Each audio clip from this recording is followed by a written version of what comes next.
এখন কি বুঝি জানো, শত্রুরা তো নামেই শত্রু হয়। ভেবে দেখো তো, ক্ষতি তো আপন মানুষরাই করে, তাই না? আসলে যার যত বেশি অর্থ থাকবে, দেখবে পরিবার আত্মীয় স্বজন তাকেই তত বেশি আগলে রাখবে।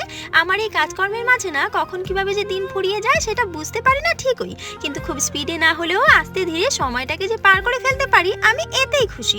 সকালে সমস্ত কাজ বাজ সেরে খাবার খেয়ে একটু বসেছি, তখনই চোখে পড়লো ঘরের ভেতরে কত নোংরা হয়ে রয়েছে। তবে এখন না সেই আগের মতো এনার্জিটা নেই, তাই শুধু ড্রেসিং টেবিলটাকেই মুছে আর কিছুতে হাত না দিয়ে বিকেলবেলাতে শুকনো জামা কাপড়গুলো তুলে গুছিয়ে রেখে লেগে পড়েছি বাইরের সবটা ঝাড়াঝাড়ি করতে। তোমরা অনেকেই বলো না যে আমি কি করে এত পজিটিভ থেকে সবকিছু সামলাই। সত্যি বলতে যারা আমার মনে আঘাত দিয়েছে তাদের হাসি মুখে বুঝিয়ে দিতে চাই গো, যে আমি তাদের মতো পাল্টা আঘাত নাই বা দিতে পারি, তাই বলে দুর্বল নয়, বরং আমি সেই মেয়ে যে আঘাত পেলে আরো বেশি শক্ত হয়ে দাঁড়াই। সারাটা দিনে বাড়ির সমস্ত কাজ সামলে আজকে সন্ধ্যাবেলাতে বেরিয়েছিলাম একটু হাঁটতে।